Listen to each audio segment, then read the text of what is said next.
Thanks for joining me today. I usually post a video on Fridays, and so I wanted to do a live video of the card that is on my blog today. So I thought I would just start a live stream and craft with you live here on YouTube. So I'm really excited. And if you guys have any questions along the way, please feel free to stop and ask me. So I'm going to move over to my computer here.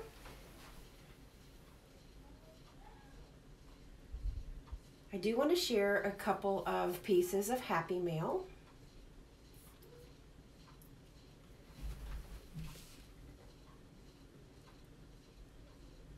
And if you're stopping in, be sure to say hello. So here's a card that was created by my friend Danielle, and she's in the Netherlands. And isn't it gorgeous? It's very, very pretty. This is a rustic look, and it's really fun. There's loads and loads of texture. Wonderful. And I have a card from Cindy, and she's in the United States, Cindy B. And this is a beautiful card too. It was such a surprise to get both of these pieces of mail, and I was really, really excited.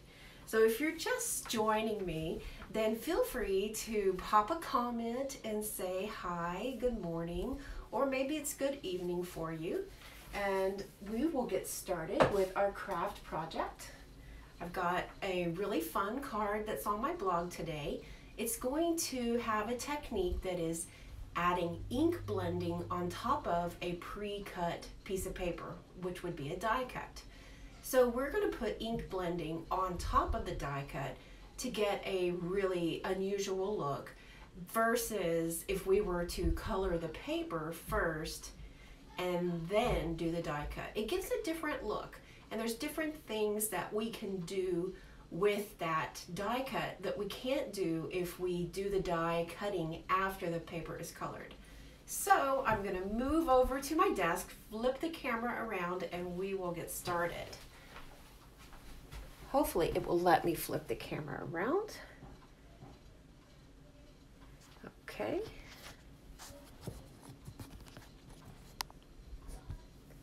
Bear with me for just a moment.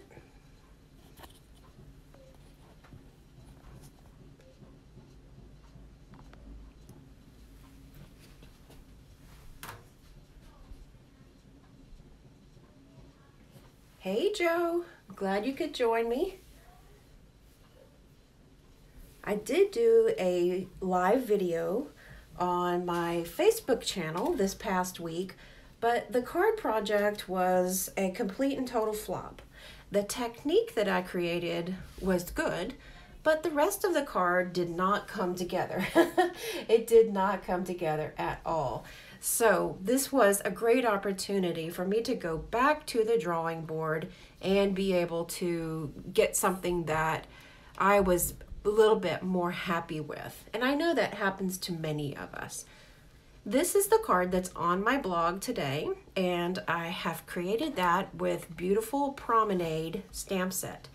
And this is a wonderful stamp set for so many different reasons, which I don't have to tell you. You all can know that, but I just want to share a project that will show one more way that you can use these products.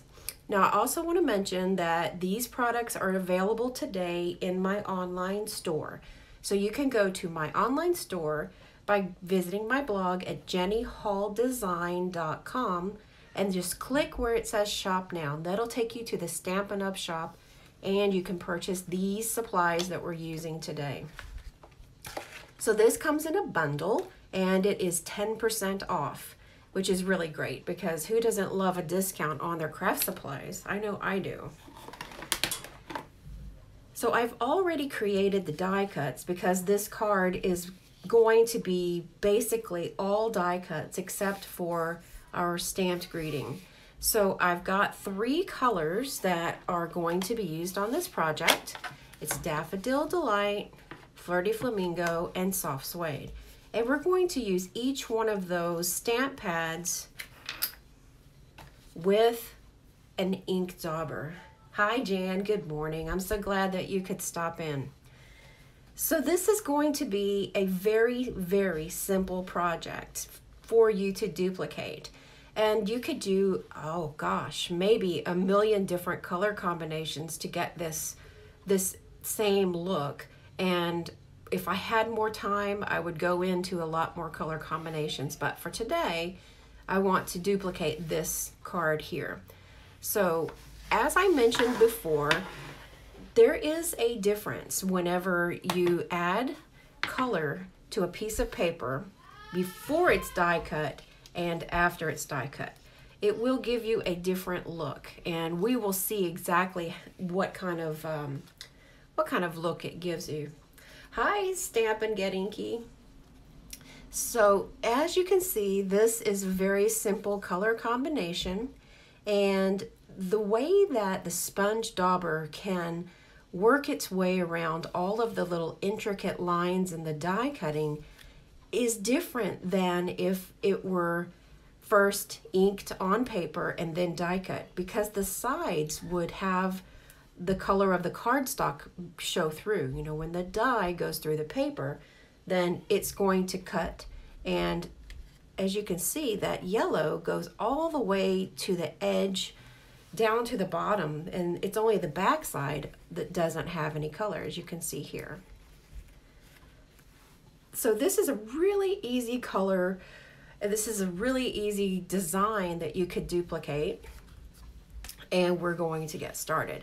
So one word about using sponge daubers is these guys are packed full of power.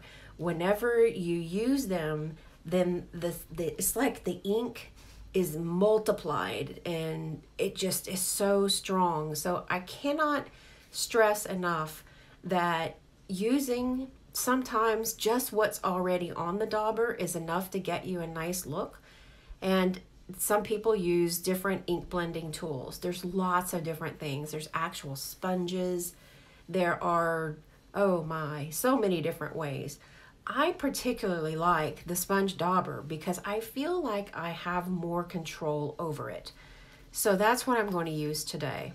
And I will be using my grid paper to its utmost ability and doing lots of kind of, if you want to call it, stamp off. You know, I'll be getting a lot of that concentrated ink off so that I can use a much more subtle look, because that's what I like about this project, is that the colors remain subtle and they just work well together. It kind of looks like a big sunflower to me, or the sunshine, but the look that I was going for was sun and with some flowers. So we're going to start off by already having this little piece here from regular Whisper White cardstock. Hi Christine, thanks for joining. And I've used the beautiful Layers Thinlits dies, and it's this big layer here, this big die, and it's really heavy too. And it needs to be because it cuts the most intricate lines. Now, when I do the die cuts with this particular kind of die, I make sure that I run it through my Big Shot with the die cut edge facing up. My paper is over, and then the cutting plate, I usually have one clean plate and one well-loved plate, but I make sure that the cutting surface is going to go up, and those rollers will help me a bit. Hi Marie, thanks for joining in. So those rollers are going to help me out a lot, and only one pass through the die cut machine will oftentimes do the trick. And then I use the die brush to push out all those pieces.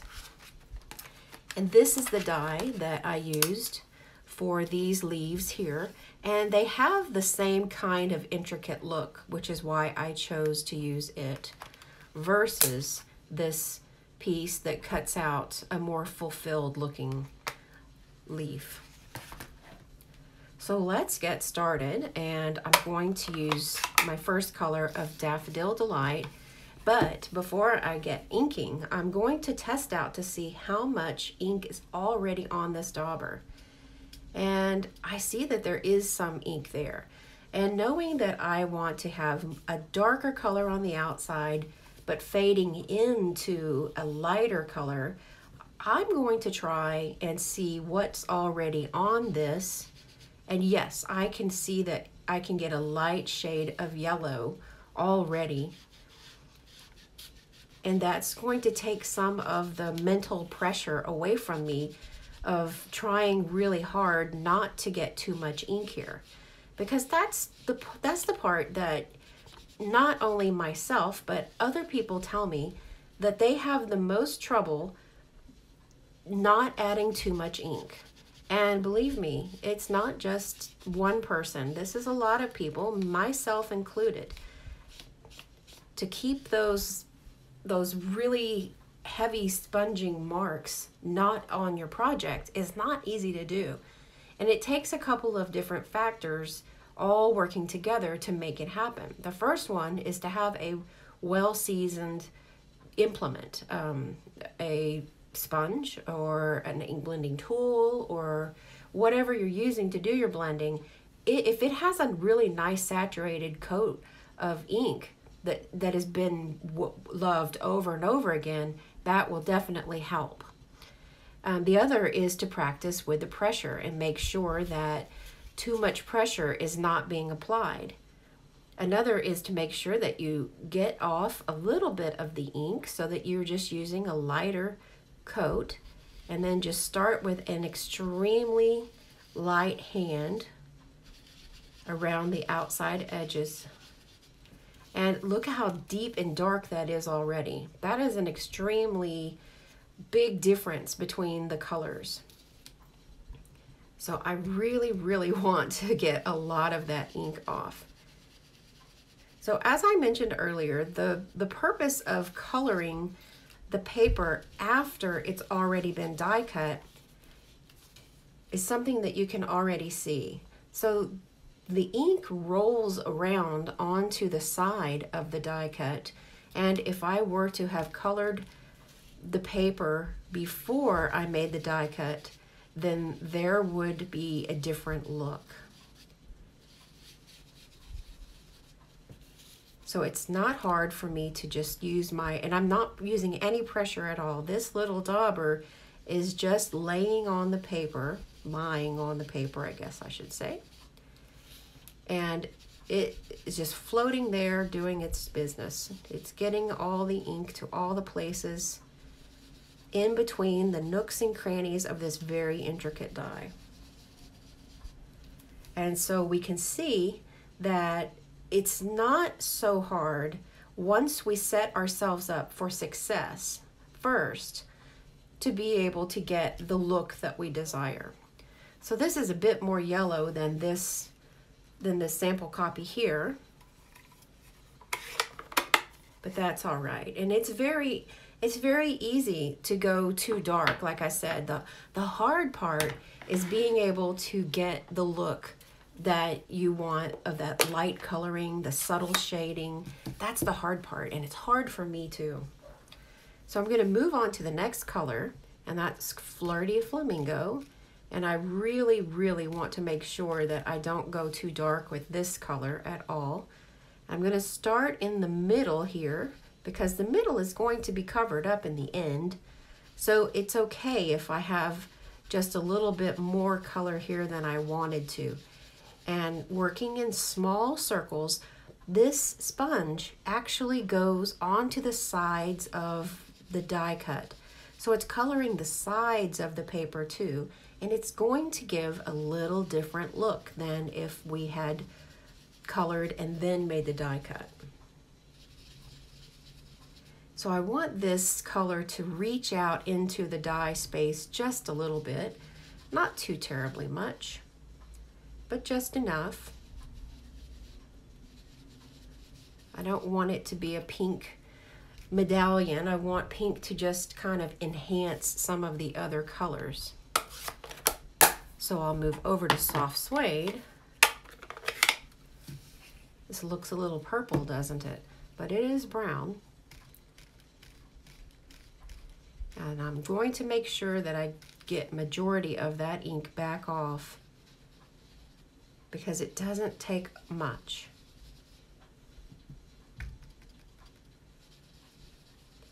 This is one of the times when I'm very thankful that I use the grid paper, that I can just ink on it and then toss it whenever it's finished.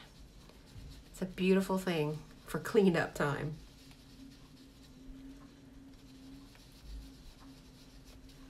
So this is giving me a little bit of a variation. I've got some pink mixing in with the brown. And it's reaching out into the rest of the area. And again, this is made with beautiful Promenade stamp set and the beautiful Layers Thinlits dies. And they are available in my online store. That would actually be something great that you could use for your bonus days coupon. Today is the last day of bonus days. So if you haven't yet shopped in my Stampin' Up store and earned your bonus days coupon, then this is the last possible day that you can do that. I have my bonus days coupons ready to be used in September, and I think I'm going to use them on some new holiday catalog products. So I'm going to add the subtle coloring to these Thinlits dies as well, but I want to bring more of the white up because the card base is white, and then if I have all these colored die cuts, there's not much left that's white that's going to tie into everything. So I want to bring some color into these, but I don't want to color the entire thing. And then I'll have a little white here on the sentiment to kind of tie it all together. So working with these one at a time, I don't have to worry about this very bottom piece. It's going to be able to take some of that color. But working up into the leaf, I'm very careful to make sure that I don't take over too much space. I want the sides and the bottom of the stem to carry lots of color, but it fades out and leaves the nice bit of white.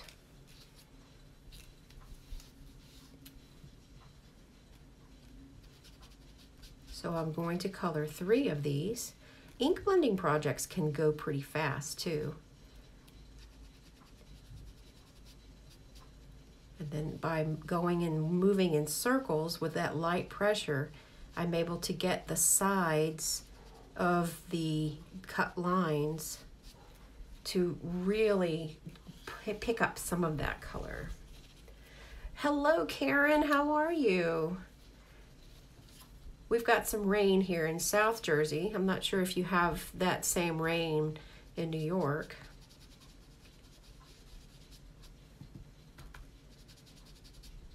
So again, I'm just applying the color to the bottom area.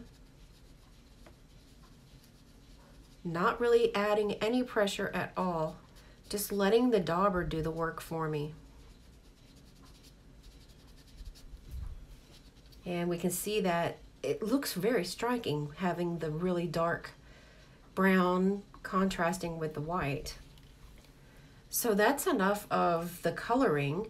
There's just enough going on to be able to balance things out. I think I will add just a tiny bit more here of the brown because I want the brown to kind of, this is an intense brown, so I want the brown to have somewhere else to, it needs a friend in the design. It needs to pair up and have a buddy. It is gloomy here as well. We've gotten some rain off and on, not a lot of rain, but enough to where it's keeping that heat away because it has been so hot. All right, so I'm going to flip over my paper. It's another beautiful thing about grid paper is it can just be flipped over and we've got a brand new clean surface just like that. So we're recreating this card that is on my blog today, and the next part is going to have a little bit of stamping. There's not a tremendous amount of stamping on this project, but there's just enough to be able to give it a nice, well-rounded look. So this long image here of the flowers is going to give me a look that I can kind of move in a bit of a circle. Hello, Miss Betty. I hope you have a fantastic day at work today. I'm going to use the Flirty Flamingo once again. And this time I'm going to use several different generations of ink. I'll make sure that I get a nice complement to the Flirty Flamingo that is already here on the project. Now I want to bring attention to the fact that in the design there is a lot of yellow. So the yellow is tempered out with the pink, and the brown is a companion color. But in order to bring that pink into a couple of different design places for my eye to rest, then I'm adding it underneath the medallion. So I'll pull this up so that you can see well that it's just a few very simple stamped images that are going to allow the pink color to come up through that die cut. So I'll leave this off for a bit, that way we can see exactly what step we're on. So this is a very, very juicy stamp pad. It's one of the new stamp pads from Stampin' Up. And I'm going to use this as a guide to know exactly where I need to lay down my stamp that's going to be partially under the middle and partially out.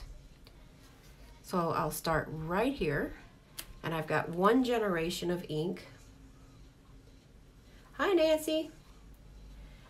I usually do my live videos on Facebook and then post them over here on YouTube, but I've been meaning to get back into YouTube live videos for quite some time. Okay, I'm going to stamp off over here. So this is really bright. We are recreating the video, recreating the card that is on my blog today. And this is a bit dark. I'm going to need to add just a little bit more to kind of balance things out. Yeah, this is definitely going to be a more bold colored card than my original, which is it's a nice contrast to be able to see. Hi, Mrs. Cards, how are you? Thank you for spending some time today with us. So as you can see, this is the original. Then by adding just that hint of, well, it's not a hint, it's actually more of the pink color, then what it does is it ties in the pink tones that are on the top to something else. It's able to be a companion, a marriage in the design of being able to have more than one thing that is the color. And with the yellow, there is 2 shades of yellow, and so those are companions with each other. And then the brown, we're going to have brown on our medallion, brown on our little die cut leaves, and then we'll also create a sentiment. So now I will be able to attach this, and I'll use a few Stampin' Dimensionals, just a couple. Sometimes they want to come off in groups, don't they? They're having a party.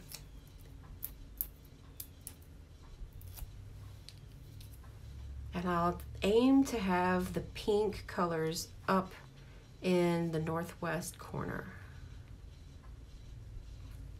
There we go. And now I'm able to situate these little leaves around. This is an extremely easy card to duplicate. I would love to see this in some blues and greens, kind of get like some ocean colors happening. I would love to see that. So if anybody wants to recreate this project and kind of switch out the color combo, please be sure to share it with me. So I'm just tucking these in underneath some of the other die cuts, the little die cut lines. And I will adhere them after I put the sentiment down. So we're going to create the sentiment next.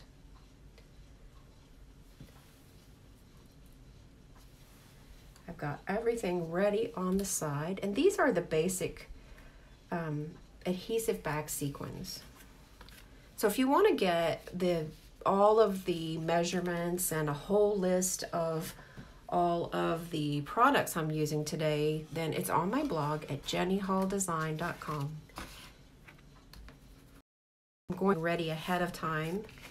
That way I can make my videos and keep them as quick and easy as possible. So this is the Embossing Buddy, and this is an anti-static powder bag that keeps all of the stray embossing powders off of the area that's going to hold the embossing. And it's really particularly important to do that when you have something that has a big contrast like the white on brown.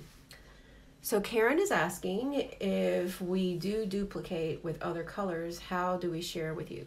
Well, you can email it to me, or you can go over to my Facebook page, my Facebook business page, and you can share it on my wall any way you want. You can email it. If you email it to me, then I'll have a nice copy of it, and I might feature it in one of my blog posts.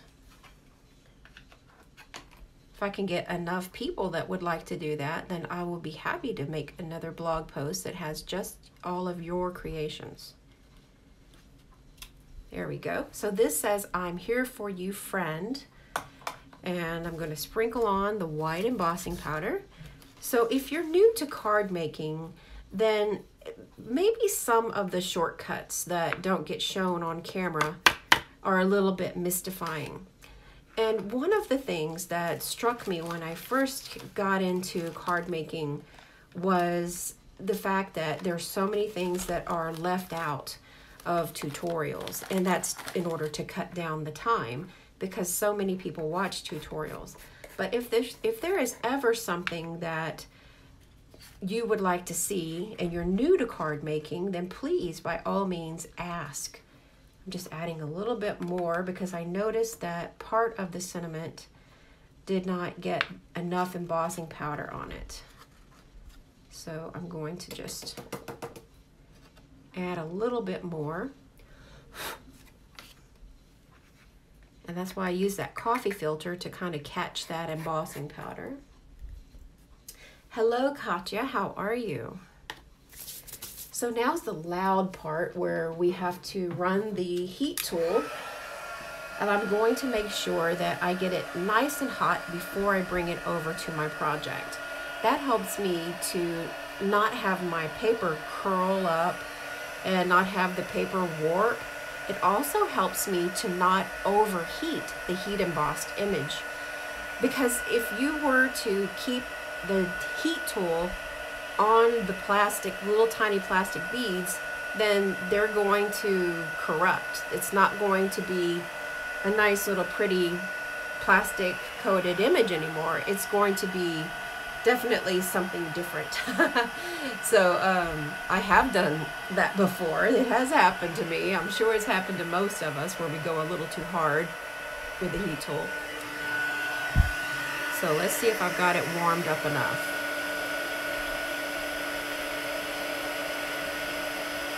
Yep, sure do. So the magic of heat embossing never grows old in my crafting. I never get tired of seeing that magic moment where it melts.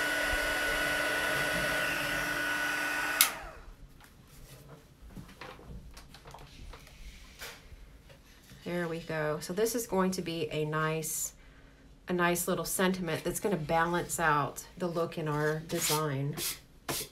And this is just a bamboo cutting board that I've got from one of our local discount stores. I think it was maybe $2, and it was part of a very large set. There's a smaller one, and then there's a big one that's in my kitchen, and this one works really good for my storage purposes to be able to set inside one of the storage cubes. So now I'll kind of clean up some of that embossing bag residue, as I don't need it to be there anymore. Betty says that she has burned an envelope doing that. Yeah, it's easy. It can happen to the best of us. So I'm going to trim down this sentiment. Now I did this on a larger piece of paper because it would be easier for me to get it stamped straight. It would be easier for me to heat emboss and keep the paper from curling up. So I'm only going to, I only need a small area of the paper. So I'm just kind of looking through this little window channel here, and when I get it just right to where the stamped image is off to the side, then it'll just take one little swipe and it's ready. And this brown, again, is soft suede.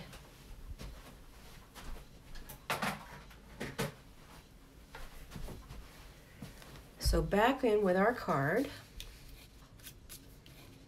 And this is going to be, because it's a larger sentiment, this one is just very simple, you are loved. This one is much larger, but I'm going to trim it down a bit, just to kind of balance things out. Oh, that's a crooked cut.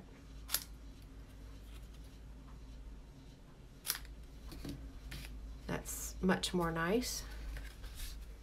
It's comparable. It's, you know, it's not too far off balance.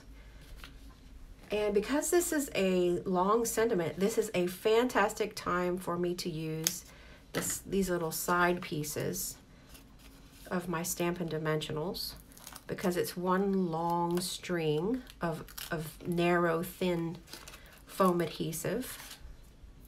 And if it's too long, then I can always trim it down, but just right. And remember, these are not yet attached. So I'm going to add this first so that I make sure I get everything kind of settled in place.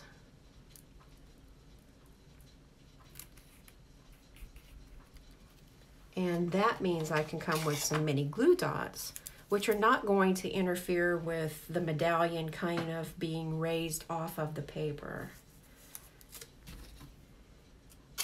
My scissors are handy, so I'm just going to use them, although they can be just a little bit awkward sometimes when using mini glue dots.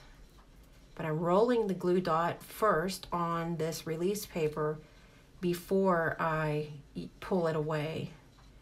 And what that does is it helps me to use it in a smaller capacity.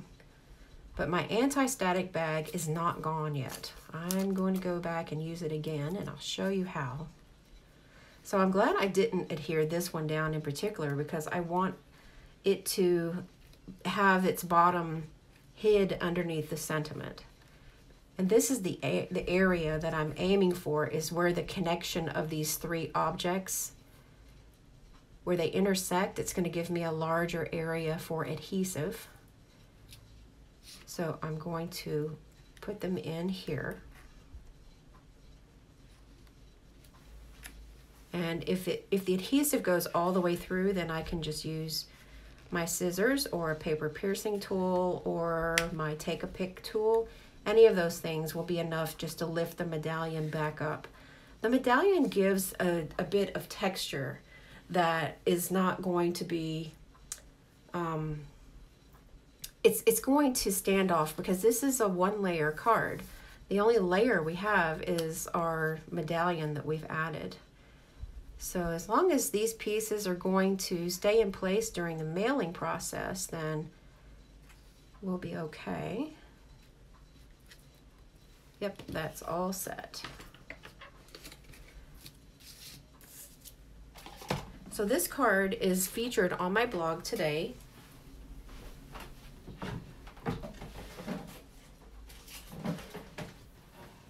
Here are the sequins that I used. They're kind of a very light pink. It looks like petal pink to me. And I'm just using the tip of my scissor.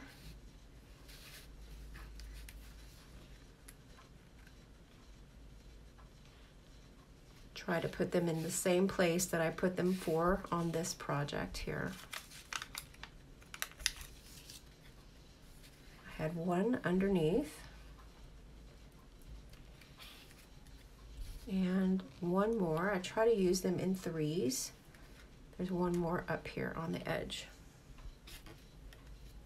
Hi Judy, how are you? Thanks for stopping in with us today. So now I'm ready for the inside of the card. And again, if you have any questions as we go or about some of the products that I've used, then just leave me a comment and I'll be sure to let you know what it is that I'm stamping with. So now to decorate the inside of the card, I'll go back with one of the other stamps from this beautiful Promenade stamp set with one of the inks that I've already used to tie some things together. So this is Soft Suede. And I'll use some liquid glue.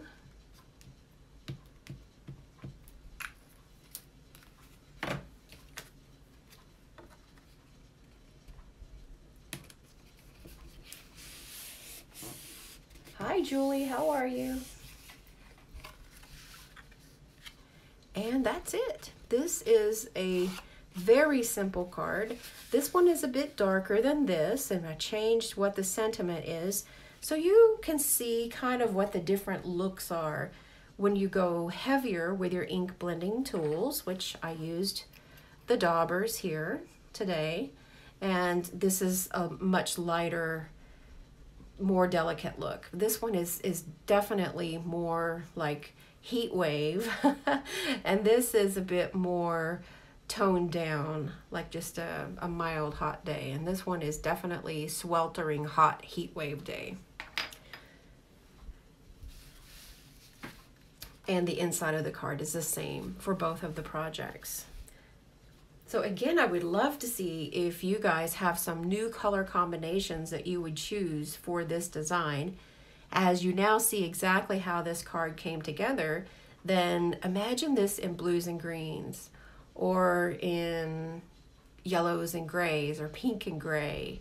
There's so many different color combination possibilities that you could even put a character in with here, like a little mermaid stamp that's colored with Stampin' Blends and then cut out and featured in. There's lots of different ways to use something like this.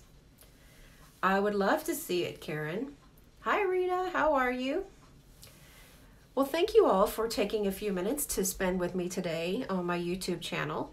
I will be sure after the broadcast is done to go back in and put a link to my blog and list out all of the measurements and put product links as well. And I wanted to mention again that bonus days end today. So if you have not yet earned your bonus day coupon codes, this is the last day to do it. And you can redeem them in September, beginning tomorrow. The holiday catalog doesn't start until September the 5th. So if you want to hold on to those bonus days coupons until September the 5th, then you'll be able to use them on brand new holiday catalog merchandise. And I also want to personally extend an invitation to you. If you would like to join my Stampin' Up team, I would love to have you. We have such a good time on my team page, and we get together as often as we can at the different Stampin' Up events. Some of my team members are here today, and they can tell you that we are just a really fun group of ladies, and we have fun with fellowship. We support each other. It is a wonderful opportunity. And the way that you would become a demonstrator, whether you want to just do it for the discount or whether you want to build a business, is go over to my blog at jennyhalldesign.com and click Join My Team. And then you'll choose the items for your $99 starter kit. You'll choose $125 worth of items. So you already, the minute you start your starter kit, you get extra stuff as it is. And yes, if you choose to join today, you can pick holiday catalog merchandise. Yes, you certainly can. And that's so exciting. I love that Stampin' Up! Makes that available before the general public. So thank you all again very much for joining me today. I do appreciate you guys, and I appreciate your support. Oh, one more thing to mention is my tutorials in my tutorial shop during the month of August have been buy one, get one free. And I've had lots of people come over and pick out their tutorial, and then in the comment line when they make their purchase final, you just list which one you'd like to have for free. Or you can contact me by email, or if you don't put anything, I'll contact you and ask you which tutorial you'd like to get for free. So go choose a tutorial from my online tutorials, and then I'll send you another one for free. And that ends today. Today is the last day. Well, thank you all so much for joining me today, and I will see you in another Stampin' Up! Product video very soon, and maybe even tomorrow or Sunday. And I hope you all have a fantastic weekend. Have a great one. Bye-bye.